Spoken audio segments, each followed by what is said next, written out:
So today we're going to talk about protecting your e-bike investment. Spend some money on this thing. You want to make sure you're taking good care of it, protecting it in all the ways you can. So we're going to talk about that today. We're going to talk about it in three major ways. The first is going to be registering your bike on a bike index, so you have a kind of a tracking and your bike is entered into a system. We're going to dive into that. We're going to talk about locking your bike, how to properly do that, some recommendations on locks and security. And then we're also going to talk about insurance for e-bikes. Putting your bike on Bike Index is a great first step in protecting your e-bike investment. Saba has a relationship with Bike Index, but there are other bike services that can provide the same type of bike registration service.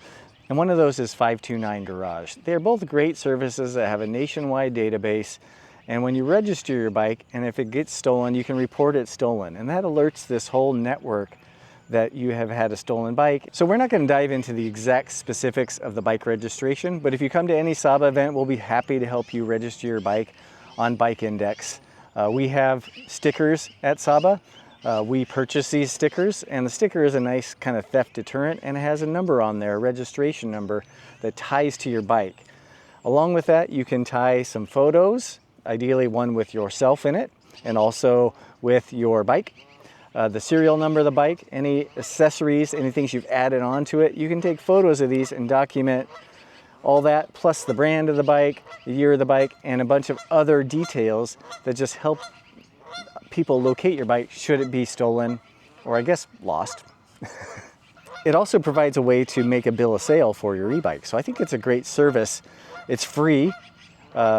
If you register with Saba, we will put in a few very minor details about your bike, and then we will hit a submit to your email, and then you will finish the registration process at your own time by putting in more details about your bicycle.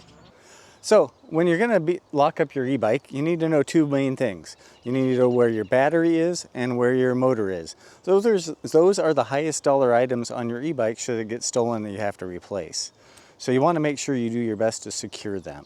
Most e-bikes like mine, you'll see here I got a key right here that's actually holding my battery in place securely. I also recommend, if you're going to be away from your bike for a long period, to remove your battery completely. My bike, the seat has to come up out of the way, but I can just take this. Inside with me. It's not light, but a lot of them have some sort of integrated handle that makes it easier to carry off your bike. And if you've invested in a nicer seat or seat post, it's not a bad idea to take this with you or run a little extra cable through it to secure it.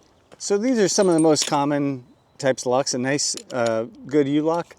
Security levels, higher security levels, higher cost, typically give you more cut protection. I feel like these cable locks are really not great, and especially the ones with the combinations are easy to cut. So for most e-bikes, I'd recommend going with something heavier than this, but it can work for a good pairing with a U-lock. If you're trying to grab your non-motor wheel or your seat or your something else on your bike that you want to protect that doesn't need the main protection, but it's easy to kind of combine with a U-lock. Foldy locks are more and more popular these days. They are strong because of the way these links are made. Then they also give you some flexibility to go around objects. This one is kind of a combination. It has what it looks like to be handcuffs. So it's a cuff style lock. You can use these to go around the parts of your bike. And then this is actually a hardened steel chain in between these, so it provides some chain-like security with some of the U-lock kind of convenience. Hardened steel chain link here, and just the good old master lock. So these nice solid locks and chain is a real easy but also inexpensive way to protect your bike. But make sure you are getting a good quality lock and a good quality chain. So my bike has the motor in the rear wheel, so I removed the battery like we talked about. I have some challenges with the bike, and you might have this same thing too, where your bike frame poses some challenges. So this particular U-lock is almost really not big enough for me to grab this very fat tire. So one thing to know is when you're shopping, make sure you got a compatible lock. But I can still grab through the spokes of the wheel here and part of this frame So I'm locking both frame and wheel, motor wheel, with this lock. And there we go. The foldy lock style like this, like I'm just going to show here. So I can go around any part of this frame here and go around this lock.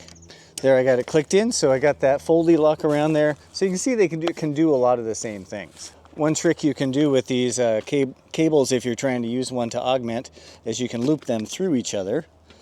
So you can go like this and like this. So then you have a real nice long lead to go, and you can snake it through your bike however you want, and then catch it around your U-lock right there.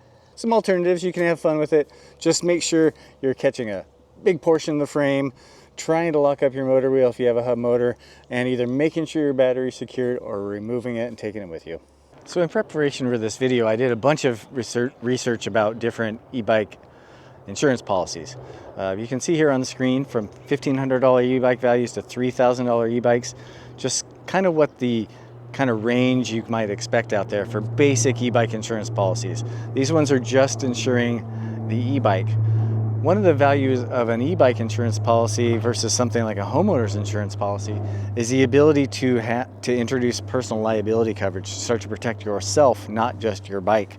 And I think that can be a big benefit, especially if you're somebody that's carrying passengers on your bike, a lot of cargo, bigger, heavier e-bikes. There's more chances of you inflicting damage on something else that could be potentially your own fault, and having some coverage for that would be really great.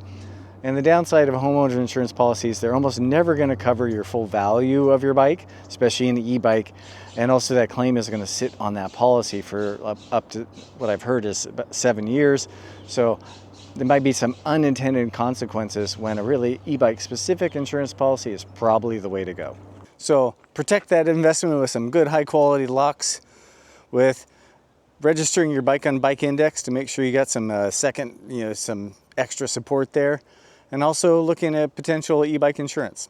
Made possible by a grant from SACOG, the Sacramento Area Council of Governments.